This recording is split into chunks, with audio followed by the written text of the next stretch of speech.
Good afternoon or good morning, depending on what part of the country you're in. My name is Linda Perez, and we will start in a minute the program, just giving people time to log on.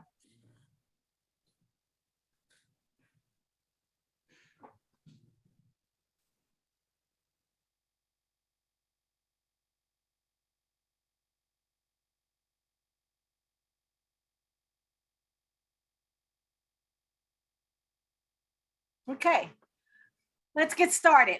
On behalf of the Office of Community Services and on behalf of our director, Dr. Laniqua Howard, I want to welcome you to the third day of the OCS celebration of World Water Week. I hope over the last 2 days, you have a better understanding about the landscape of water and wastewater issues around our country, and that you have a better understanding of how the new LIHWAP or low-income home water assistance program and the community service block grant program are working together to better support our communities in need. Before jumping into today's session, I would like to go over a few key points. Today's webinar is being recorded and will be posted on the OCS World Water Week website once the closed captioning file is complete. However, the PowerPoint slides will be posted on the OCS World Water Week website this afternoon. We will add the link to the website in the chat box. After today's speakers finish their presentations, we will have a moderator with a question and answer session. As I encourage you to ask questions in the question and answer box throughout the presentation, and while we may not get to every question during the Q&A session, we will review all of the questions and determine if we need to issue any supplemental materials. Therefore, you should use the Q&A box for all your questions and only use the chat box for general comments and greetings. Lastly, towards the end of the presentation, a link will be added to the chat box so that you can provide feedback on today's session. I ask that you please take the time to fill out only 6 survey questions so we can better understand and we can better serve you in the future. Today, we have a team of people to talk specifically about the Rural Community Development Program. The Rural Community Development Program is another program within the Office of Community Services that provides TA specifically to rural and tribal communities on water and wastewater issues.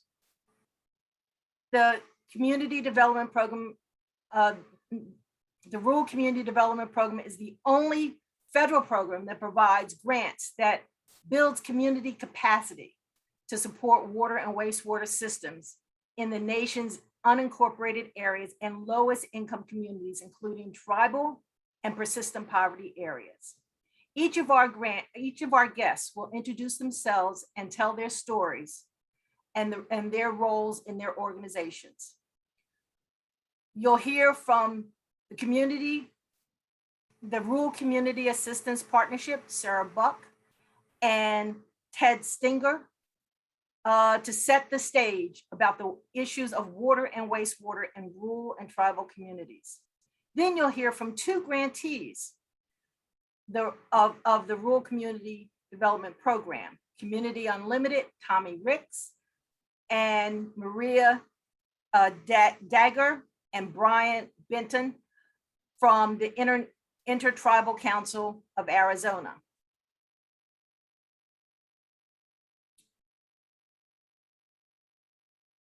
These two grantees will discuss their work in the communities that ensure safe and affordable water and wastewater systems for communities that they serve. We will wrap up the webinar with questions and answers from our audience, and Liz Cupola, the Executive Director of My Hubby Ottawa Community Action Partnership will be our moderator. Please put any questions you have in the chat for our technical assistants. Whitney Marshland will be collecting and giving them over to Liz. Finally, I'm thrilled to get this program started. Hope you learned some new things about water and wastewater issues and will share your information with others or contribute to supporting the others to ensure everyone has fresh water and safe disposable wastewater.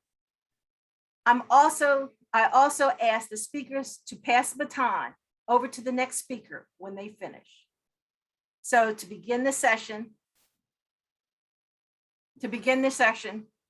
I want to turn it over to Sarah Buck.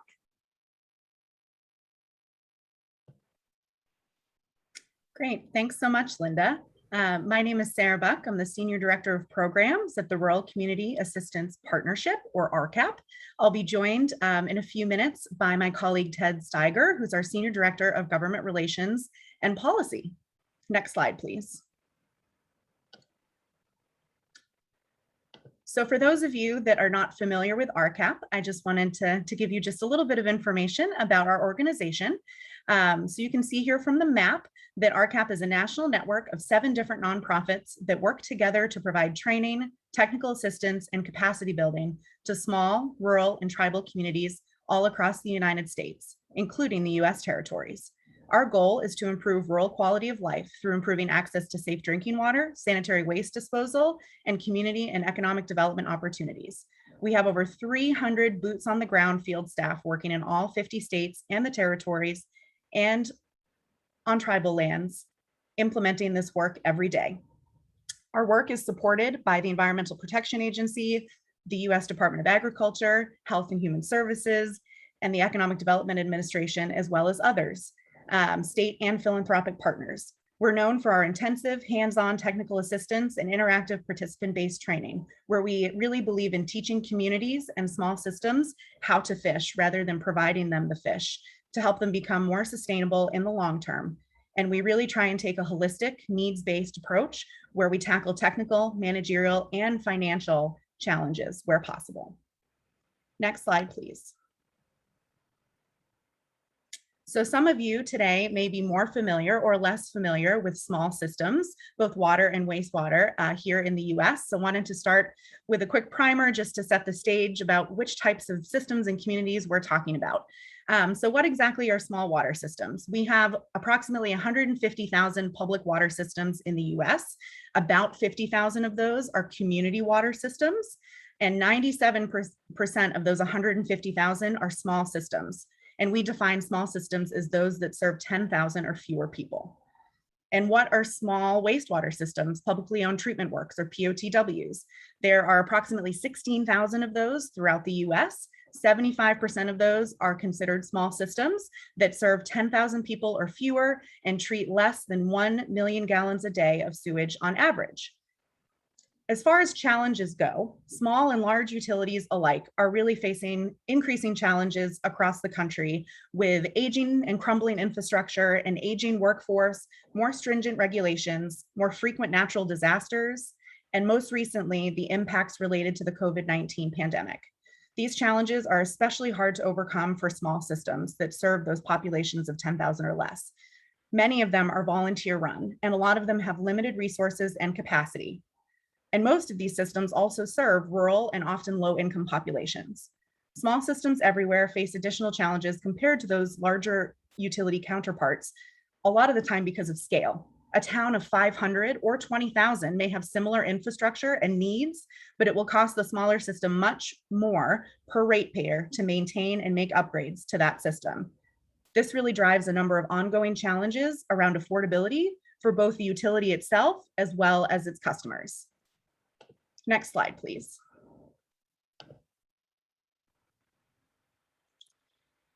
A little bit about our work that is funded by Health and Human Services at the Office of Community Services and Rural Community Development. In FY20, RCAP, across all 6 of our regional partners, provided technical assistance via 737 distinct projects, which served more than 1 million people, more than 25% of which were people of color. We increased local capacity through 87 hands-on trainings, many of which during the pandemic were remote versus in person. We also were able to leverage approximately $80 million in water and wastewater infrastructure funding, both grant and loan funds for small systems. RCAP really strives to serve those small systems and rural communities that are most in need.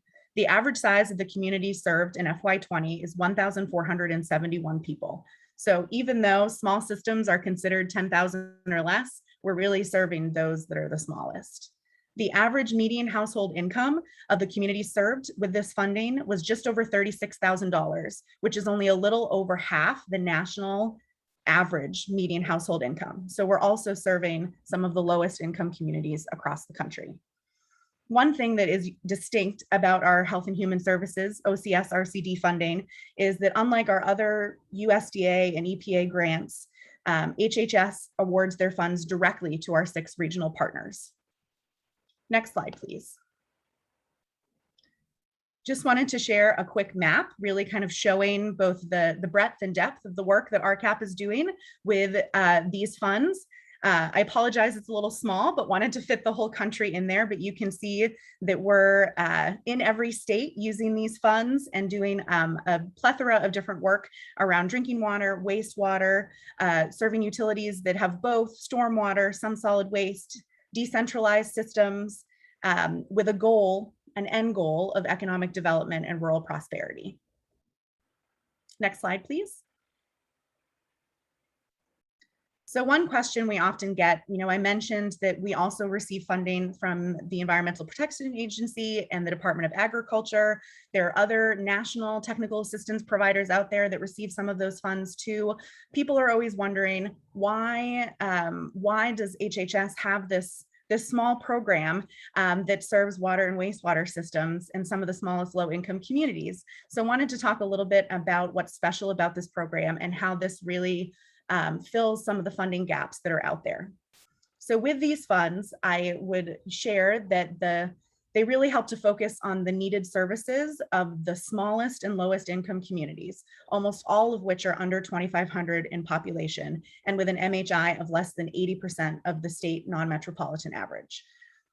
The program is very flexible. It allows for our folks on the ground to serve water and wastewater systems and to really take that holistic approach of thinking about technical, managerial, and financial capacity building and how they all tie together.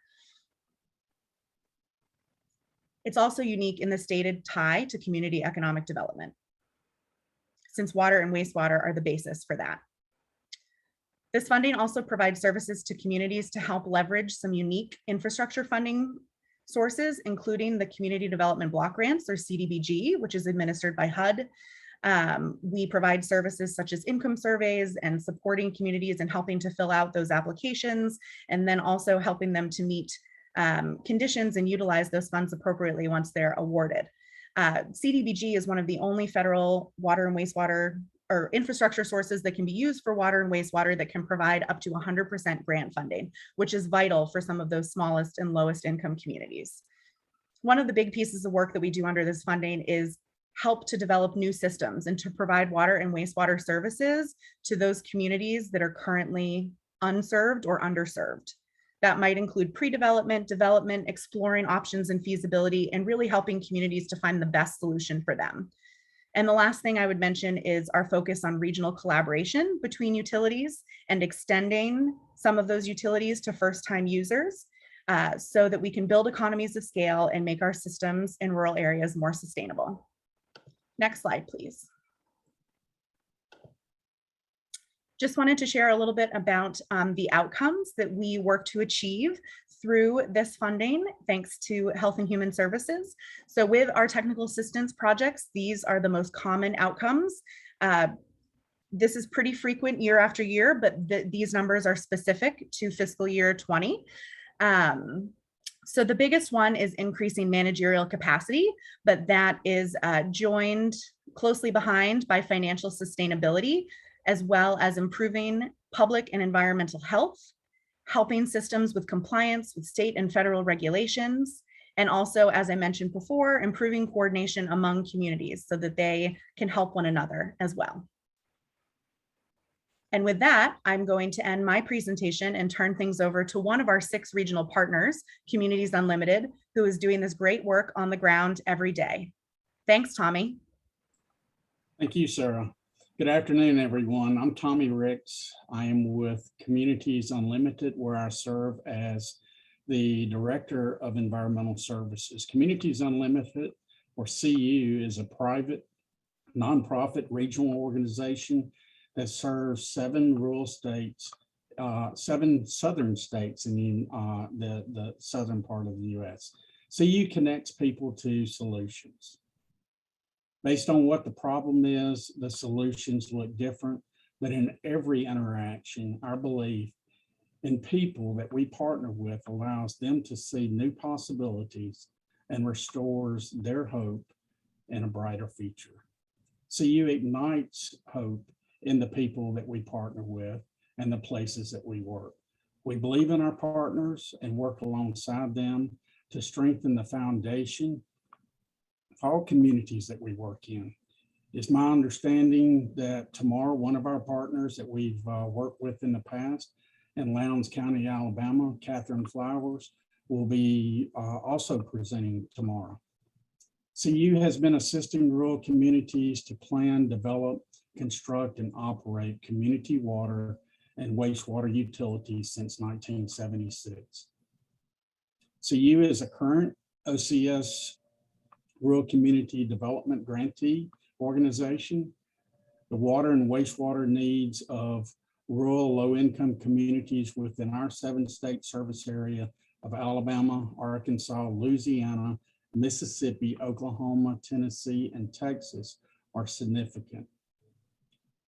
And these needs continue to present challenges to public and environmental health that directly impede economic development and community vitality across our region. Rural households that are not served by community drinking water or wastewater facilities need intensive RCD technical assistance and training to help plan, finance, and develop community water and wastewater infrastructure. Additionally, many rural low-income communities that do already have this infrastructure still need assistance and training to increase their capacity to better operate these systems to ensure the delivery of safe drinking water and the treatment and discharge of clean wastewater into our environment, both of which are essential to meet the ever-increasing state and federal regulatory environment. And finally, these existing systems continue to need extensive RCD technical assistance to plan and develop critical infrastructure upgrades to address widespread systematic infrastructure aging and deterioration that is systematic across our nation. All of these challenges facing rural community and wastewater systems are 3 to 4 times the cost per household of urban areas. And they're exacerbated by the widespread poverty in the rural South. Next slide, please.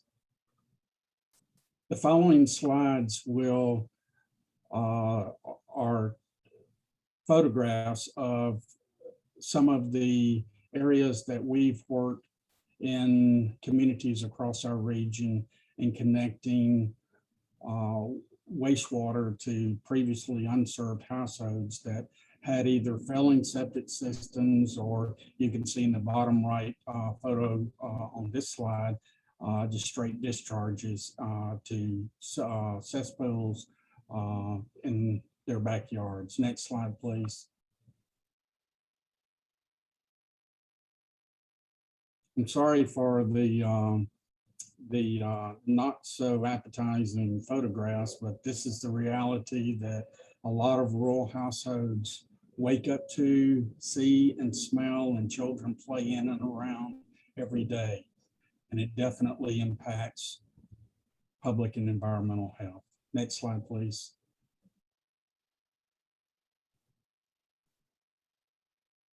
Until you see this firsthand, it's hard to imagine that in a country like the United States, we have many neighbors throughout our land that are living without the basics.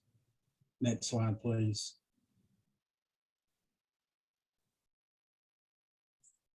Our staff work diligently with these rural households and with local municipalities to extend service or create new water and wastewater systems. Next slide, please.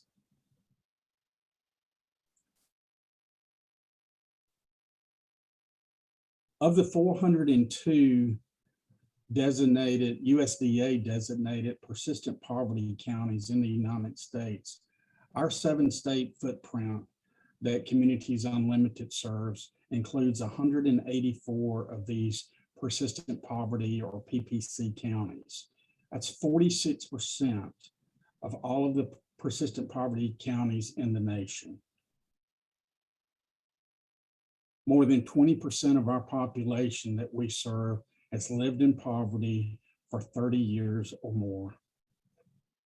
Whether we are working in predominantly Native American populated areas of eastern Oklahoma, the Mississippi Delta region covering Arkansas, Mississippi, Louisiana, and the western part of Tennessee, the Appalachian foothills of East Tennessee and Northeast Alabama, the Black Belt of Central Alabama and East Central Mississippi, or the Colonias border region of South Texas. A large part of our RCD work focuses on assisting rural families in impoverished communities get access to safe drinking water and/or sanitary waste disposal. Our 7-state service area covers about 1/6 of the United States, about 16% of the total landmass at 563,000 square miles, and serves about 16% of the total population as of 2010 at 50.4 million people. However, the poverty rate for our service area is 17% compared to 11.8% of the nation. Of the 190 communities that we worked last year under our HHS OCS grant, 96% of these communities, or 182, had low to moderate median family income levels. The communities that we worked with last year had an average MFI, median family income, of $49,695, where that national average, the national MFI average last year was $70,850. An example of the type of assistance that we provide under the RCD program is the work that we've done in Magnolia, Mississippi over several years, beginning in 2013. We're still assisting Magnolia in several new projects, including connecting some rural residents with drinking water for the first time, community drinking water. The following video that was produced by HHS TV focuses on our work in Magnolia and connecting some rural households on the north side of Magnolia to the sanitary sewer system. And now we'll proceed to the video.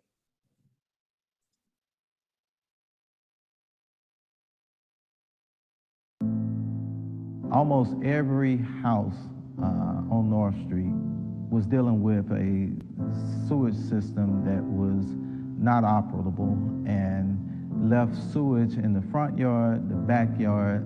Yards are saturated with sewage. My name is Anthony Witherspoon, the mayor of the city of Magnolia, Mississippi. Even if you're just driving and come past here, you can smell the odor. We was afraid that the kids was gonna pick up something from the raw sewer. I'm Stella Poole. I live at North Street in Magnolia, Mississippi. They never had a sewer system here. and all of the homes were served with on-site septic systems, and in some cases, straight pipes directly to ditches. I'm Tommy Ricks. I'm with Communities Unlimited. I'm the Director of Environmental Services. It would be easy just to go in and say, well, we can fix it at this home and that home, but that's not a long-term approach, and that's not a permanent solution. I'm Alexander Brandon, with Communities Unlimited, Area Director. We wanted to see those residents connected to city sewer. For the city to attempt to finance this project out of our own coffers would have actually been cost prohibitive. And it's settled here. So Communities Unlimited, we were asked to come in and provide some assistance to help them secure funding for this project. The Rural Community Development Program allows us to go in and work with areas like that that are not being served by anyone or anything. Point blank, without those funds from Rural Community Development Program, we're very limited in the assistance that we can provide. Those folks helped with the analysis. Our engineers took that information and then basically designed a system that would fit the budget and meet the needs. My name is Keith Lott.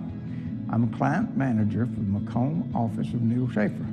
Not only did we install the main in the street on North Street, but we had to connect each house. We were able to hook these residents up to city sewer. Those residents experience a better quality of life, and the partnership that was created out of that is key to them moving forward. Having my 2-year-old granddaughter be able to play outside is fabulous. Without the support from Communities Unlimited, we would be still fighting for resources. Communities Unlimited helped us bringing a voice to the voiceless. The Rural Community Development Program is one of 6 programs within the Office of Community Services that is dedicated to reducing the causes and consequences of poverty, increasing opportunity and the economic security of individuals and families, and revitalizing communities. The Office of Community Services is located within the Administration for Children and Families within the U.S. Department of Health and Human Services. RCD serves very small communities in sparsely populated rural areas made up predominantly of residents with low income who lack safe water and wastewater and often even indoor plumbing. For over 50 years, RCD has been filling gaps in ensuring safe water and wastewater services that are not addressed by other federal programs. Learn more at acf.hhs.gov/OCS. Produced in 2019 by the U.S. Department of Health and Human Services. I would like to introduce our next speakers, Maria Dadgar and Brian Bennon with the Intertribal Council of Arizona, another OCS RCD partner. Maria? Thank you so much, Tommy. Good afternoon, everyone. My name is Maria Dadgar, and I serve as the Executive Director of the Intertribal Council of Arizona. I actually grew up on the East Coast. I'm an enrolled member of the Piscataway tribe of Accokeek, Maryland, and worked in DC for many years before I moved to Arizona about 22 years ago. My entire career has been working on behalf of tribal nations. To get our program started this morning, I'm going to turn it over to the Director of the Intertribal Council of Arizona Tribal Water Systems Department, Brian Bennon. Brian? Thank you, Maria. Good day to everyone. Next slide, please. So the Intertribal Council history goes like this. In 1952, the tribes in Arizona formed an association of tribal governments to serve as a united voice, and that's known as the Intertribal Association of Arizona. And then in 1975, a nonprofit corporation was established, the Intertribal Council of Arizona, or ITCA, to provide services by tribes for tribes. And our mission is to provide member tribes with the means for action on matters that affect them collectively and individually, and to promote tribal sovereignty and to strengthen tribal governments. Next slide, please. Historically speaking, Many American Indian and Alaska Native homes lacked access to safe drinking water and sanitation services. For example, federal agencies reported a 15-year running average of 13% of tribal homes lacked access, and this is as recent as 2014. Great progress continues to be made in infrastructure construction. However, even today, we still have households that have to haul their water to their homes on a weekly basis. And according to the Indian Health Services, currently about 15% of tribal homes are without adequate sanitation services. According to the U.S. Environmental Protection Agency, the 10-year running average of tribal public water systems is reporting in any violation of the Safe Drinking Water Act at 57%, and compared to the national average, which is 34%. Approximately 90% of all tribal public water systems are classified as being either small or very small in size, serving 3,300 people or fewer. This means there are fewer customers to charge service fees, upon which water utilities can be financially supported. Combined with limited economic opportunities and very high unemployment rates, many tribal public water systems lack the sufficient resources for operations and maintenance. Some tribal utilities have only a single operator that is often part-time and often is additionally performing other jobs for the community. Next slide. In 1983, ITCA established the Tribal Water Systems Program to ensure that water and wastewater operators have the knowledge, skills, and abilities necessary to provide adequate and reliable drinking water and sanitation services to tribal communities. The program provides technical assistance, training, and professional credentialing services that are completely free to tribal personnel. Next slide, please. The program has grown and provides services to tribal communities located across Health and Human Services regions 5 through 10, which is an area spanning 28 states. There are approximately 191 tribal nations that are currently using the ITCA program services. Next slide. We use a network of consultant subject matter experts to provide over-the-shoulder technical assistance services on regulatory compliance matters, operations and maintenance, utility management, and tribal utility governance, and utility financial sustainability. Next slide. We provide year-round career development services for tribal utility personnel. That includes individual development planning, career path counseling, assessment feedback, and study planning. And we have an operator resources center that includes libraries and additional equipment that can be checked out on loan. We provide training services for tribal utility personnel, and these include intensive preparatory courses that can span 40 to 50 hours each, and continuing education courses that are shorter in duration. These courses typically are in person, but currently they're live online courses. And then after the pandemic, we'll be moving to blended learning, which is a combination of both formats. Next slide, please. Water and wastewater workers are on the front lines of protecting public health. The general public takes water and sanitation services for granted and often have no clue that there are teams working around the clock to provide such life-dependent continuous services. The water industry uses operator certification credentialing. Certification designates water and wastewater system operator as a public health professional and it demonstrates the operator has the skills, knowledge, and education and experience necessary to deliver safe water and adequate sanitation. States do not have jurisdiction on federal Indian tribal lands, otherwise known as Indian reservations. And they do not have the authority to license professionals on Indian reservations. Thus, ITCA established a tribal operator certification program, which was used as a model by the U.S. Environmental Protection Agency to establish guidelines, under which the ITCA program is formally approved. Professional credentialing works on a spectrum ranging from single training completion certificates. I'm sorry, could you do one click? There you go, thank you. Ranging from single training completion certificates, training certificate programs consisting of multiple courses, professional certification, and professional licensure. Next click.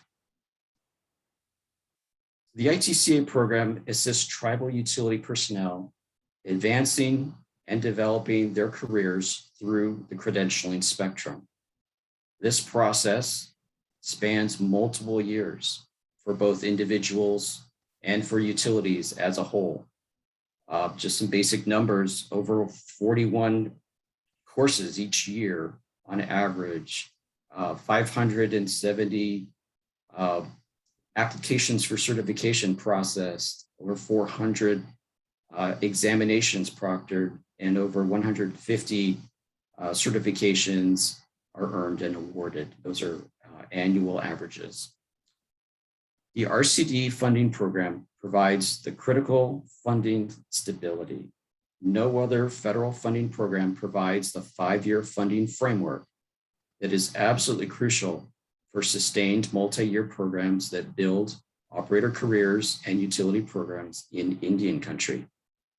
Other federal funding programs are short-lived and frankly result in fly-by-night services. The states are able to use state revolving loan funds or SRF funds to support sustained capacity development activities, again, for states. However, the SRF tribal set-aside is statutorily prohibited from doing such work for tribes. Next slide, please. So in addition, the Rural Community Development or RCD funding program allows for continued presence within these rural communities. And with that, I'd like to pass it over to Maria Dadgar. Thank you. Thanks, Brian. As Brian mentioned, the Intertribal Council of Arizona, or ITCA, is a tribal consortium of 21 of the 22 tribes in Arizona. In Arizona, tribes control approximately 28% of the land. So that's a very large area that tribes and tribal leaders are responsible for.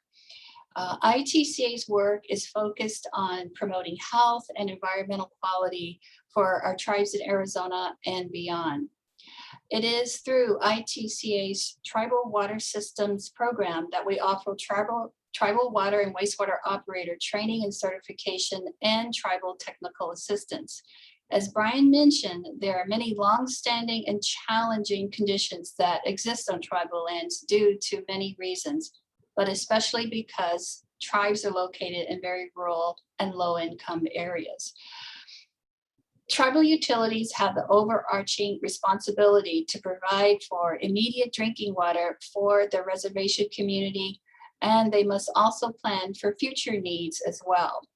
Through the funding that ITCA receives from RCD, without question, we are partners.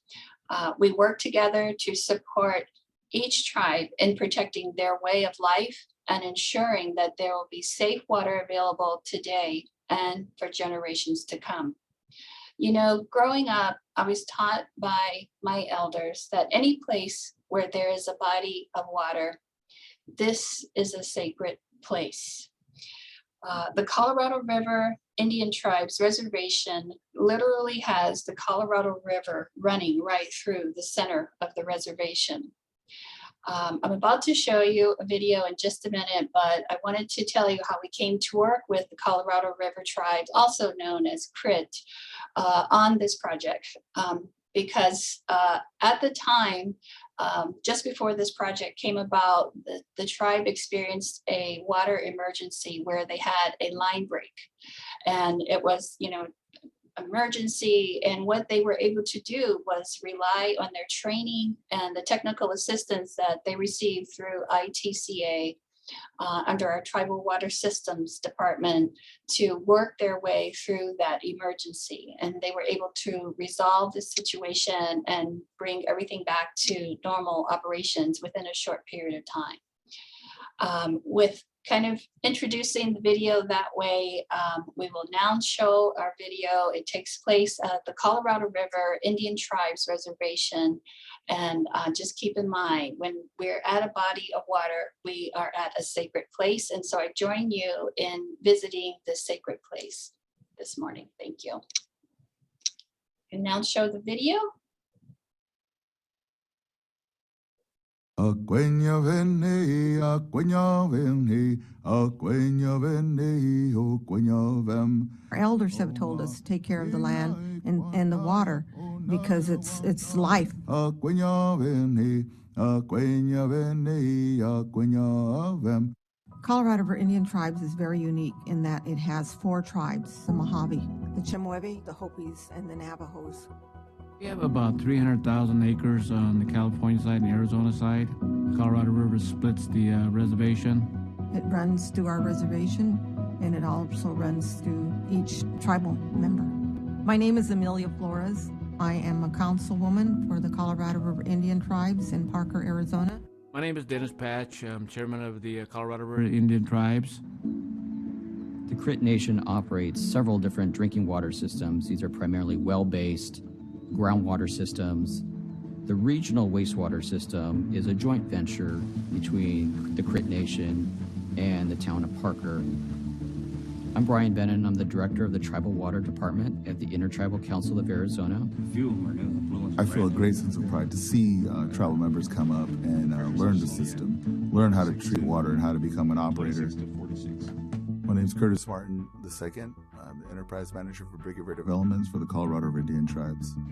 Water and wastewater operators have a very complex job. The Rural Community Development Grant Program, or RCD block grants, is really what helped create the ITCA Operator Certification Program, the Technical Assistance and Training Program. Actually, OSHA, this is a requirement. Having that sustained source of funding, specifically to be community-based and for water and wastewater utilities, there isn't anything else like it. ITCA has helped us start our water system, and they still do training for us. And it's been important to us because we're able to establish a whole water system on the reservation. And so this water is something special to us. We got to take care of it.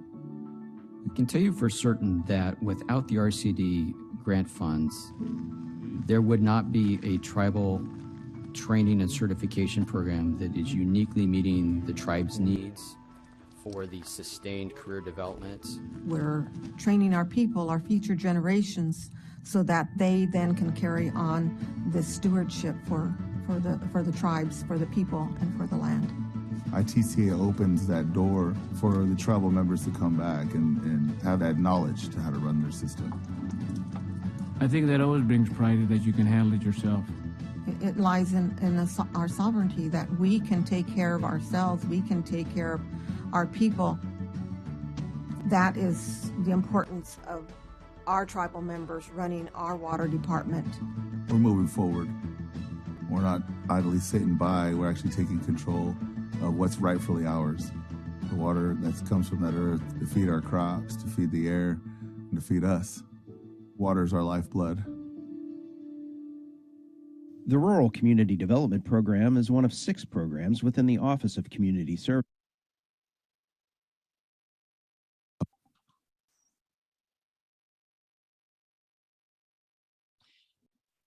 We are very proud of the video, and we're honored by the trust that RCD has in our organization to carry out this important work on behalf of our nation's Indigenous people. With that, that is the end of our presentation, and I will now turn it over to Ted Steiger with RCAP. Thank you. Great. Well, thank you, Maria. And those series of presentations is a really hard act to follow. I want to thank the team at HHS, Dr. Howard and Linda and the HHS team for having us on this important webinar this afternoon. This program is obviously, as you've heard, integral to the services that RCAP and other grantees, including ITCA, provide to rural communities and tribal communities across our country. My name is Ted Steiger, and I do government affairs and policy for the RCAP National Office. RCAP provides policy education and advocacy on behalf of our regional partners, which Communities Unlimited and Tommy Ricks and his team, and also the rural communities, more importantly, that we serve and that we've served over the years. As you know, this program was created in the Community Services Block Grant Act of 1974, so it is a permanently authorized program by Congress. So we certainly appreciate our congressional partners for continuing to fund this program year after year through annual appropriations, and obviously recognizing the value that this program brings to the federal family charged with, really charged with federal water policy. As my colleague Sarah pointed out, the number of community water systems in this country is over 53,000. And the majority of those systems, 97% of them are small, meaning serving under 10,000 in population. And so we are working closely with HHS as they work to roll out this new low-income water assistance program that was funded in the CARES Act and the other COVID packages earlier this year and late in 2020. So I certainly wanted to provide, and we're going to get into Q&A here in a second, but how the RCD program could potentially leverage our expertise with obviously states, tribes, and others that are charged with implementing this new low-income program.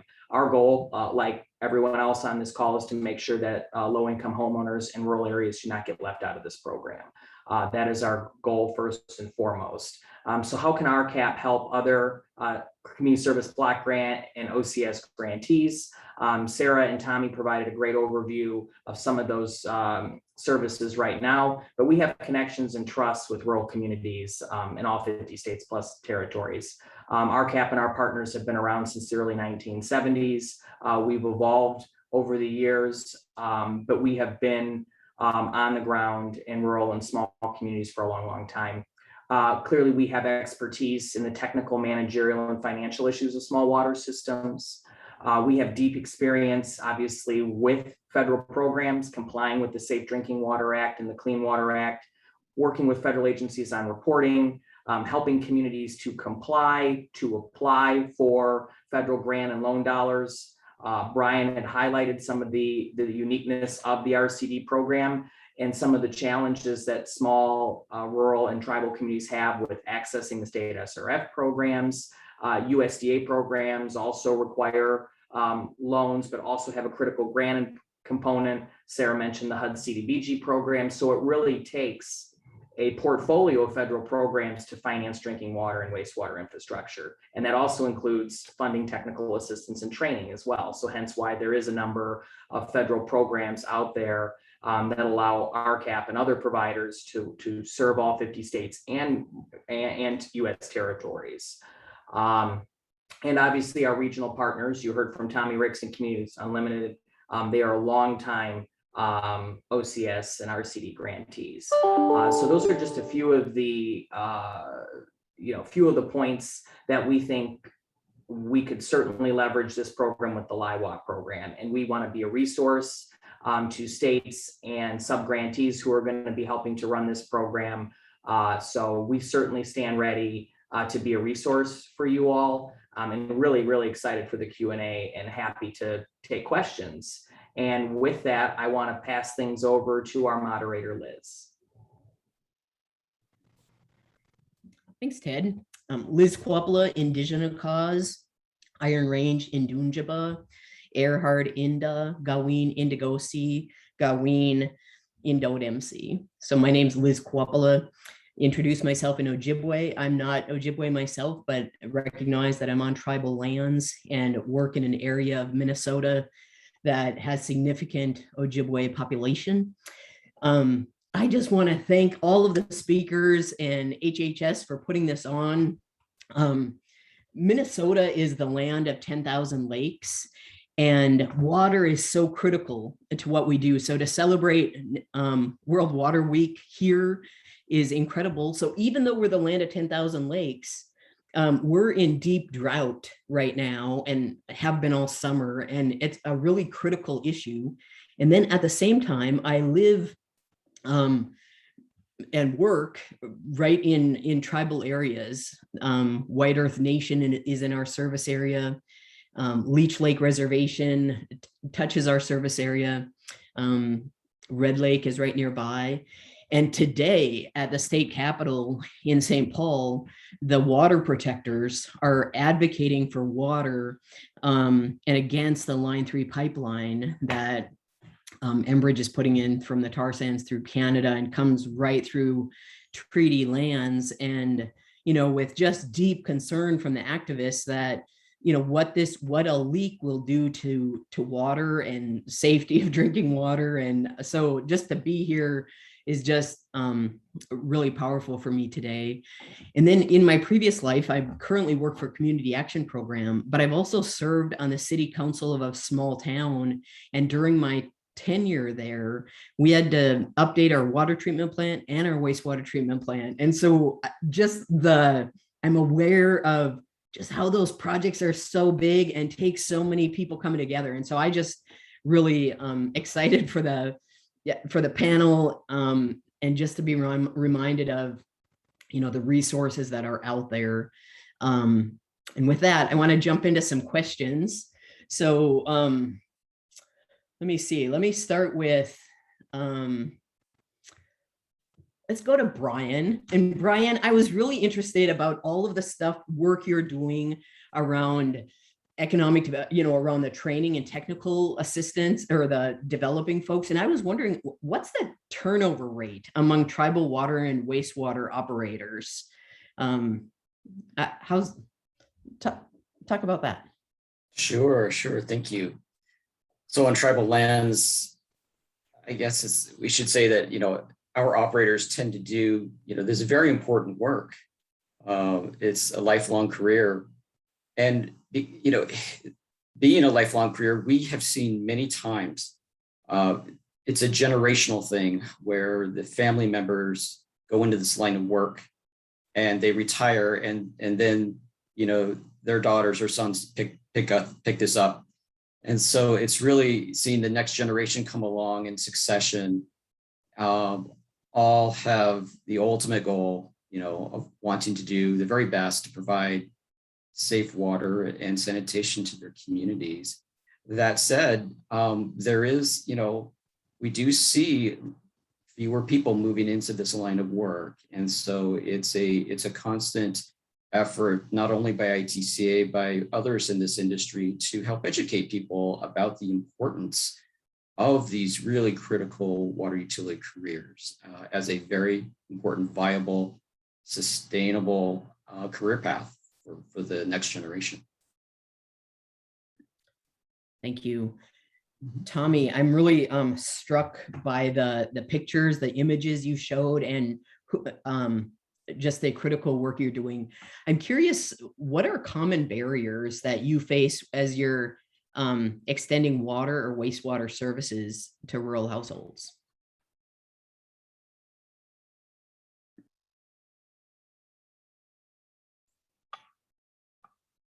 Oh, that's a tough question, Liz. I think rather than boxing communities or every community into a stereotypical answer, every community is unique. Every person in every community is unique. And as such, the barriers are pretty vast. Now, there are some commonalities there. I would say that poverty is definitely a driving barrier. Oftentimes, people in impoverished areas are overlooked by some of the powers that be, on the state level and some of our states, and not being political or anything, but it's easier to ignore those areas of persistent poverty. When they do rise to the top, there seems to be very significant challenges in moving a project from inception to completion, whether it's access to funding. That's one reason that Communities Unlimited, on one of our other RCD grantee partners, RCAC on the West Coast, we both have community development financial institutions, which we loan money out to individuals and small communities for water and environmental needs. But the access to funding is a problem, but overcoming the barriers to meet the letters of conditions. And ultimately, if people are not paying for a service and they're straight piping raw, untreated sewage to their backyards, and now they're going to have to start paying for those services, that's a barrier there when you're looking at very limited median family income. So that's some common denominators there, but like I really want to stress that every community is different and every challenge is different. Thanks. Sarah, you talked about the critical role of partnerships and connecting people, and following up on Tommy's discussion about how these various things have to come together. Can you give some examples of how RCAP and its regional partners have interacted with states? Sure. Thanks, Liz. So we work really closely with states in a number of different settings, as well as some federal representatives that serve particular states. So one of the requirements and pieces that we write in to our funding with the EPA and USDA includes close collaboration and coordination with the state primacy agencies on the water and wastewater side, those that regulate, as well as the SRF programs, which help to provide that infrastructure funding. And then with USDA, we're very often meeting with the state offices and the area offices and making sure that we're taking the limited resources that we have and really helping to provide services to the communities that need it most. Whether that is, based on issues with recent natural disasters, whether they're really struggling with their budgets and making sure that they're paying off their loans, or if they're struggling with compliance. So we are always having conversations that are close with all of those folks to make sure that we're prioritizing. Another way that we, collaborate closely with the states is especially, Brian spoke about a lot of the operator training that they provide. And for water operators especially, but for wastewater operators as well, depending on the state, a lot of those operators need continuing education to be able to maintain their licenses as regulations and different things change. So that is one of the key things that we also provide and coordinate with the states to make sure that the trainings that we have, whether they're in person or virtual, meet their standards and can help provide those continuing education credits so that they can continue to maintain their licenses. Excellent. I have so many more questions, but I'm going to hop around here a little bit. Brian, could you say a little bit more? So the majority of tribes, are in rural areas. And so I'm really interested in hearing a little bit more about how do tribes go about identifying and addressing challenges, just, in terms of the basics, providing safe drinking water to tribal members. Thanks, Liz. Yeah, that's a big question. So I guess I'll start by answering this way. Tribes have a government-to-government relationship with the federal government. So it takes collaboration, such as the one between RCD and ITC and other technical assistance providers, where we have on the ground assistance available that's appropriate and tailored to meet the unique, geographical, environmental matters of each individual tribal community. I think, some of the other presenters and have touched upon this as well as this industry is definitely not static. The industry changes, there's advances in technology, the regulations change, get more stringent. And so there's this constant need for providing assistance to help adapt and adjust to all these changes that are occurring in the industry. A good example, is what we see during the pandemic, and everybody had to pivot and shift, and now, we're still all trying to work with that.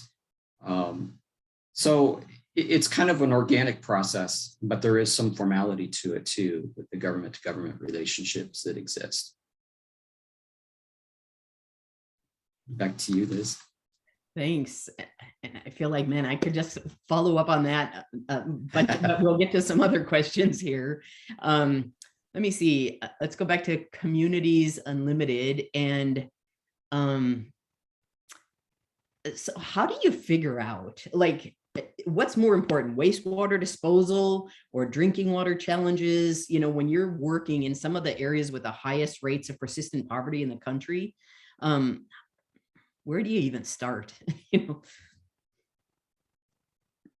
I don't know if you could say one is more important than the other. Both have a direct impact on public health. And of course, untreated waste definitely impacts our waterways. And like Maria pointed out, to many people, water is sacred. And when you're polluting that water with untreated waste, it's going to have some ancillary health effects on down the water stream, as far as where that water is taken back in to treat and consume for drinking water.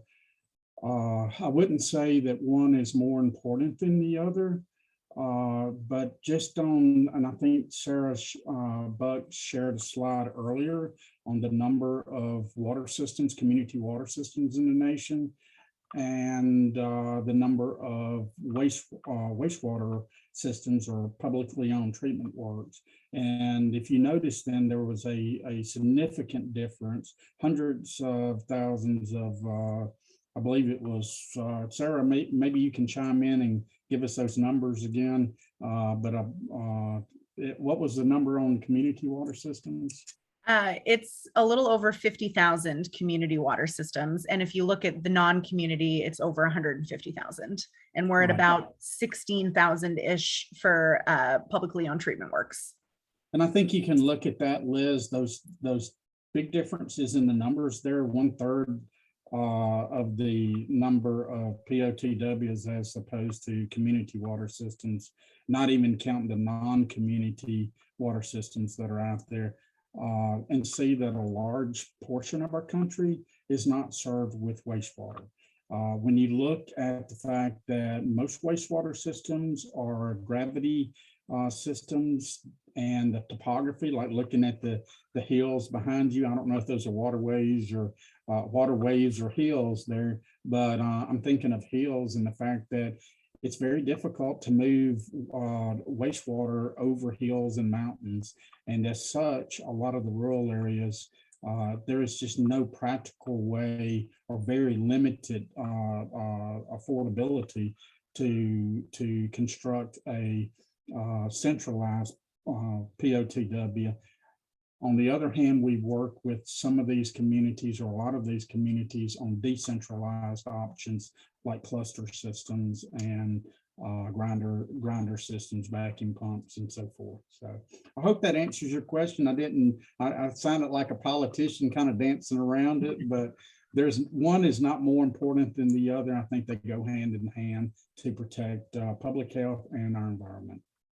Yeah, thank you. And that goes to a question here in the Q&A that I want to get to. And I'm not even sure who to start with on this, but maybe I'll start with Ted and Sarah. And just, do you have ideas for how community action agencies could help get the word out to rural communities about the LIHWAP water assistance program?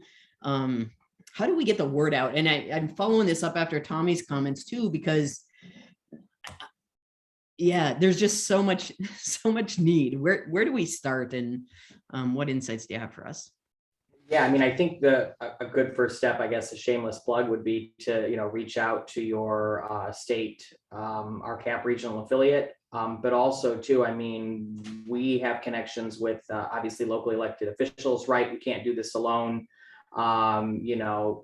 The state county commissioner associations, local planning councils, National League of Cities, reaching out to your mayors, letting them know, because they have obviously resources too from the last, from the CARES Act, the local money was included as well. So there's funding there, there's funding through the HHS program. So I think getting the word out is definitely going to take a team effort. But I can toss it to Sarah, but those are some of my initial thoughts.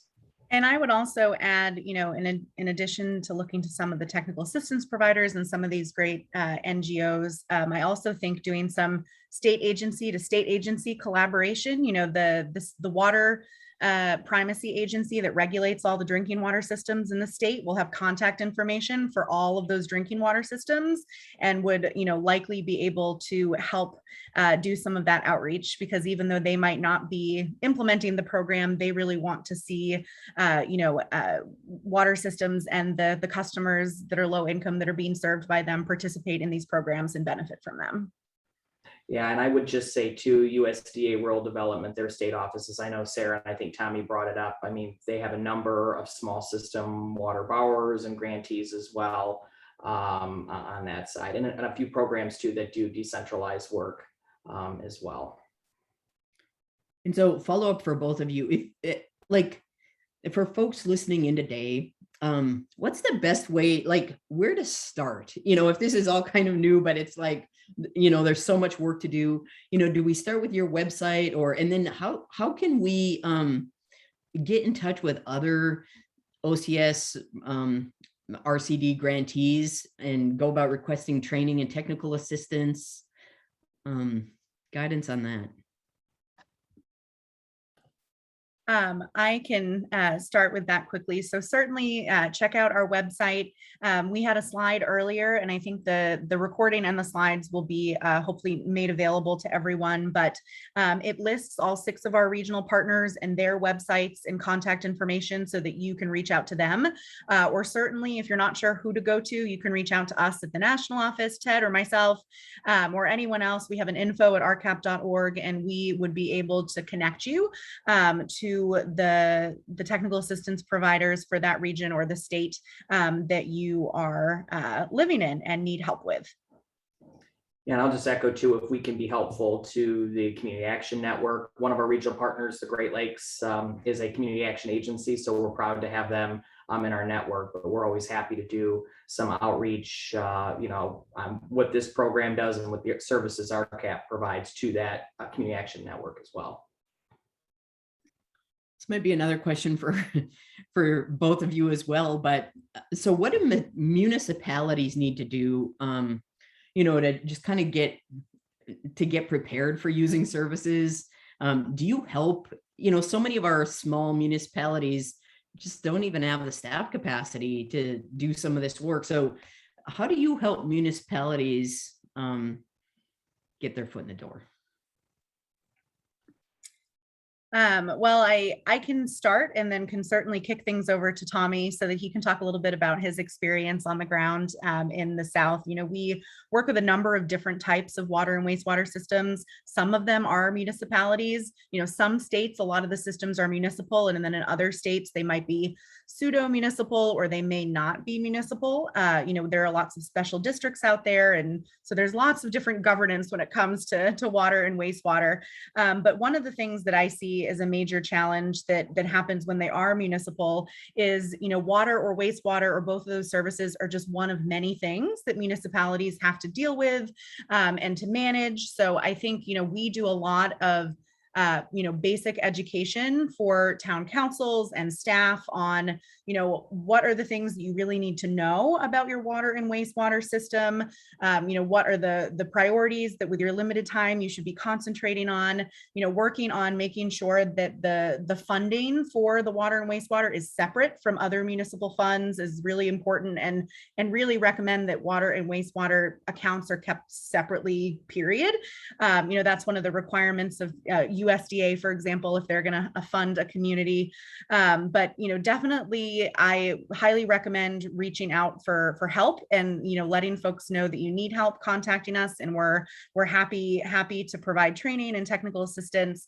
And we really provide it all along the spectrum as far as getting a system goes. We'll start working with a community. If there's a community that maybe they only have septic, but they're having serious failure of their septic systems and it's impacting the environment, and they might have a compliance violation, we can help them think through some of the feasibility and what might be the best solution. We can help them to find funding and help ensure that they're eligible for that funding. Once they've gotten the funding, we can help them, manage those funds and make sure that they have a successful project. So we try to be there at any time all along the way, that journey, when they might need us. And I'll turn it over to Tommy to add to that if he would like to.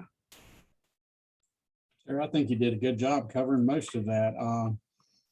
The only thing that I would like to, stress is that Communities Unlimited and the other RCD grantees are capacity building organizations.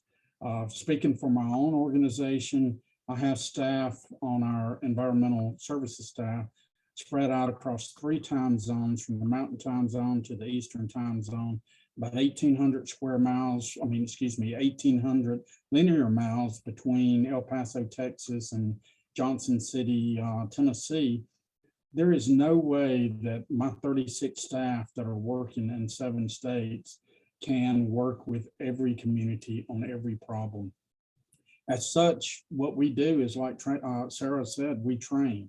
We provide training. The same thing with the technical assistance. Rather than enabling a municipality to prepare for example, a CDBG grant application, our work is more in line with helping them build the systems and processes that the staff and the local officials can replicate moving forward without direct assistance from CU.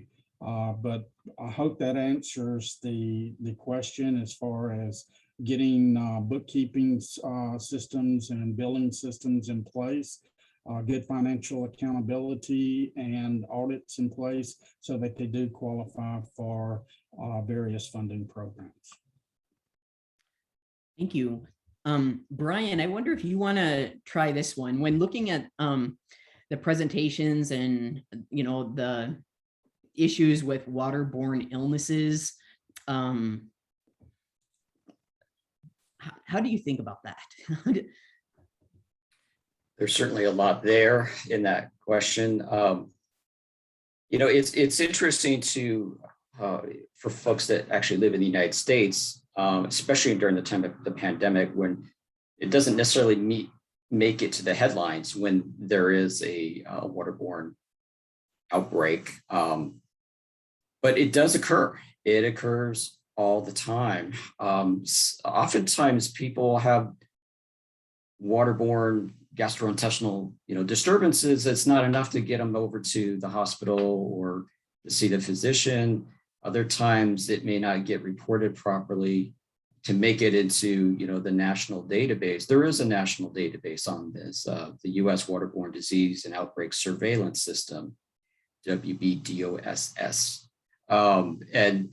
These there have been historically outbreaks or disease related waterborne disease outbreaks, whether it's from microorganisms or chemical based. Good examples of, Milwaukee in 1993, a Cryptosporidium outbreak. There were deaths, a lot, over 400,000 illnesses. That's probably the biggest. There was one in Walkerton, Canada in the year 2000. something like over 400 people requiring lifelong kidney dialysis treatment related to it. I mean, these are the big ones that they happen all the time, and there's always things that change.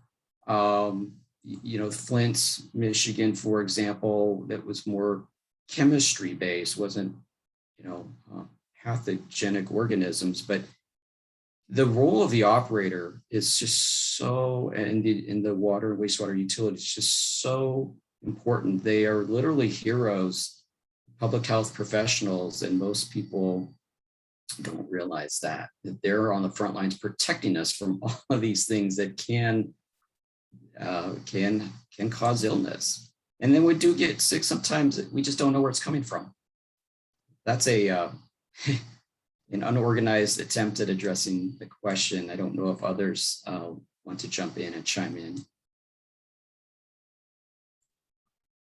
Yeah, Brian, I'll just add to that, like you pointed out, the Walkerton, Ontario issue and the 2003 Milwaukee Cryptosporidium issue.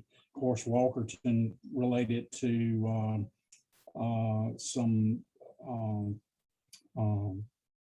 E. coli that was caused from runoff from a nearby dairy farm that was up the hill from the town's primary water source, and the disinfection equipment had broken down, and there were some issues with the operator. They're not adequately recording the problems there, and like you said, those big headline busters, we are all familiar with those. Thankfully, they don't come to the surface that often, but like Brian pointed out, there are many Flint, Michigans out there that are in rural areas that happen every day, that whether it's chronic long-term issues related to lead and nitrate, or PCBs, or P4s, or PFAS, or any other emerging contaminants, and a whole lot more common with the acute illnesses, gastrointestinal illnesses, that may not necessarily be surveilled by the local health departments, because people are at home treating those acute illnesses with home remedies or over-the-counter medications, and not going to the doctors and so forth. But it does happen. And I know people ask me sometimes, family members still don't have a clue what I do. I've been doing this work for 30-something years now, and they all ask me what I do. And I say, I protect public health. I keep people from ending up in the hospital. And I don't really do that, but the people I work with and the many operators out there that are our frontline workers do that. So kudos to them. Thanks, Ted. Following up on this Flint, Michigan, Tommy's example, yesterday in the webinar, there was an issue of foreclosing on homes that were behind on payments for wastewater. And so a question in the group here about, does RCAP advocate for changes in state or local laws that prohibit shutting off water when you're behind on your water bills? You're muted.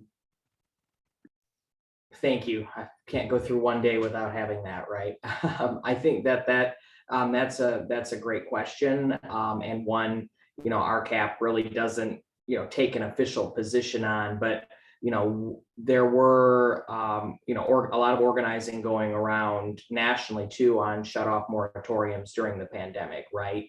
And I think that because a lot of homeowners were behind on payments on their drinking water and wastewater, that was a concern, and why this program, this LIHWAP program was created. So we are certainly, we want to make sure that in order to protect public health, you have to have water, right? And it's our goal, to work with the utilities that we're charged with working with to make sure that they can provide service, and also working with systems and homeowners on the financial side to make sure that they can build in that O&M capacity. So if there is an emergency, the system can continue to operate if there are some customers who can't pay their bills right now. So that's what I would say on it. It's certainly an important issue, but one that we don't take a national position on, because really we work with local leaders and on local solutions. So, but it's an issue that's certainly important and one that that we watch closely. Thanks. And before you mute yourself again, with these new LIHWAP funds, how can we make sure that they're reaching the small system customers, our rural areas, where so much of the need is, and not just urban areas? Yeah, and I know, obviously the majority of people in this country are served by a larger utility, just the nature of our population demographics in this country. But as I think some of my colleagues have said, really, NGOs, local governments, state primacy agencies really have those relationships with small communities and can easily, provide lists to the state, contact information to the state that can really ensure. I mean, we just want, and webinars like this, I mean, the opportunity for groups that work in rural America to participate in these conversations, I think is a great first step. And to help get the word out. Obviously, our goal is to make sure that a low-income homeowner, just like having safe drinking water, no matter where you live, you can get assistance. You would be eligible for this program if you qualify, and that when you turn on the tap anywhere, that you're going to have assurances that it's safe. And so that's our goal. And so I think I might kick it to Sarah for any final words on that. I was just going to add to, I think that all of the states and the different community action agencies or other organizations that are going to be standing up and implementing these programs, I just think that that's something that they have to keep in mind when they, figure out exactly how they're going to implement is, figuring out, how are we going to do some of that rural and small system outreach to ensure that they don't fall between the cracks, that they're not left behind. And then is there any way to, put something into place when they're setting up the processes and policies as far as, maybe setting a small amount aside for some of those small system and rural communities, just to make sure that, they're also getting served. I mean, in some of the other federal programs that are out there, like with the SRF program, like they have a small system set aside, for example, to ensure that all of that funding doesn't just go to some of those larger systems. Not that those customers don't also need it, but just making sure that, all of the folks that need the support are getting it where possible. There's a question for anybody here. Maybe just turn on your camera if you've got an answer for it, and then we can kind of popcorn around. How do rural communities utilize new innovative water technologies to help solve challenges, ensure clean water delivered to families? Do you have good examples, or I just add, do you have resources that come to mind on, sort of best practices?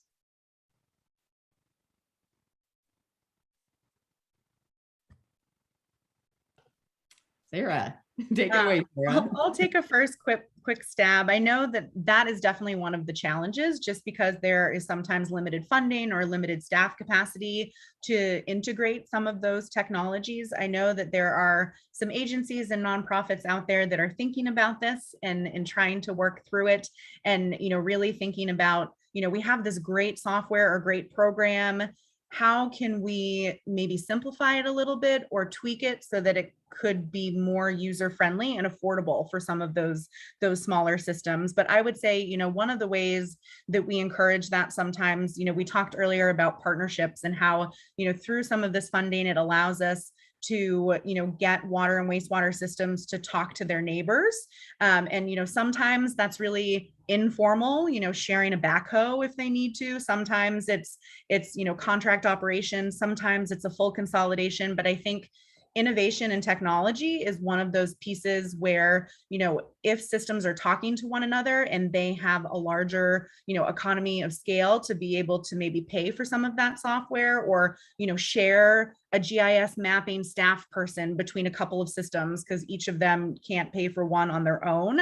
I think there are lots of opportunities when it comes to partnership to be able to look at, some of those innovations. Thanks. See if I get any takers. One last question here. So, we're in 2021. It's a little hard for me to believe that we don't have in the United States of America clean, water and wastewater for everybody. And so it seems like it's a daunting challenge in many ways. And I'm wondering what gives you hope as you do your work. Tommy, I was especially looking at you, and then yeah, there you are. Yeah, I was pretty naive when I started this work with RCAP and Communities Unlimited years ago. I thought that if I did my job well, Liz, that I would work myself out of a job within a few years. I am not Superman, and I could not make that happen. And unfortunately, I do not believe that I'm going to see an end to this need in my lifetime. The war on poverty through the Johnson administration started, I believe, the same year I was born in 1964. It's still here today. We can use martial words like war or battle or whatever.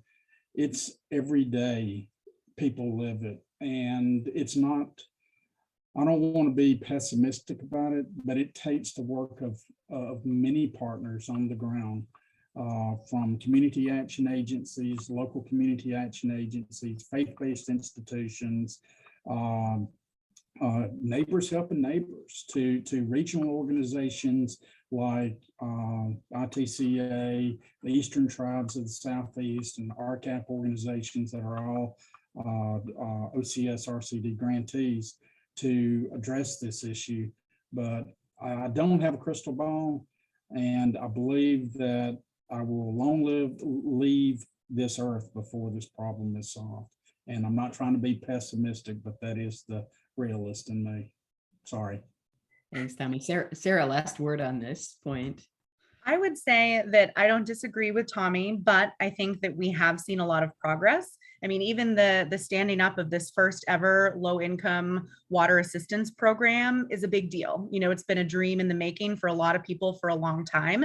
And I think right now we're really in an unprecedented time where there's a lot of tension on infrastructure and equity and water and wastewater and all of these topics, and a lot of funding that is coming from the federal government and a lot of new policies and things that are being stood up that I think are a really great start. And I think that the next step is going to be implementing them successfully and hopefully being able to continue them over time. But the fact that, even though we as a nation haven't done it, that a number of states have passed the human right to water and are beginning to build out funding programs and legislation that's going to support, that human right to water, gives me hope that we're getting there. It's going to be a long road, but I think with all of us together putting in effort, we may not ever solve the problem completely, but I think we're making progress. And each time, a new person gets hooked up to a water or wastewater system or has safe water for the first time after they, have had arsenic in their water for the last 20 years, seeing, how much of a difference that makes, even in the videos that, we were showed earlier in the session, I think that really gives me hope. Excellent. Thank you. I want to just thank all of the panelists. You have definitely demonstrated how your work helps close gaps, how we leverage collaboration and connection and relationships in rural areas, inspired us all, and I think challenged us to greater activism. So with that, I want to turn it back to you, Linda. Thank you so much, Liz. This has been an amazing panel that I could not thank enough. Liz, Sarah, Tommy, Ted, Bryant, Maria. I mean, it was so moving to talk to practitioners who are in this field, seeing this work and doing this work every day.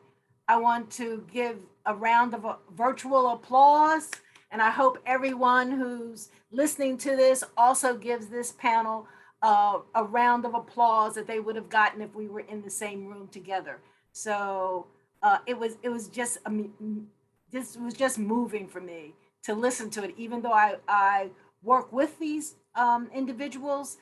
Just hearing the work that they do was inspiring. But I can't close this webinar without asking you for your feedback, to please take the time to complete the short survey we have for this session to let us know, how it felt for you and what what was good about it and what we needed to improve on for future sessions when we have them.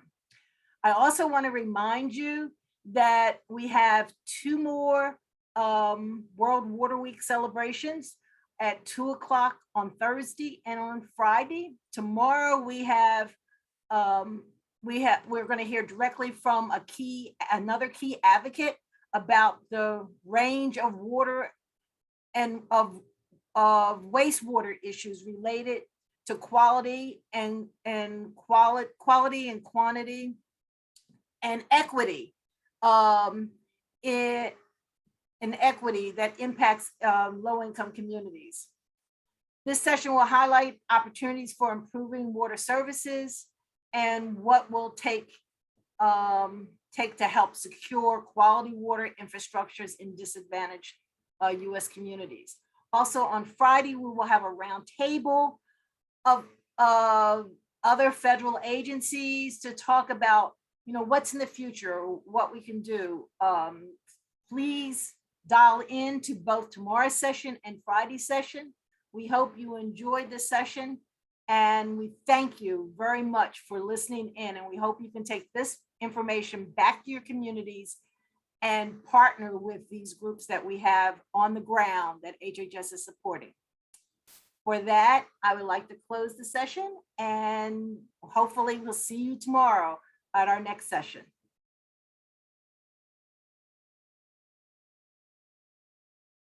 Stop the recording.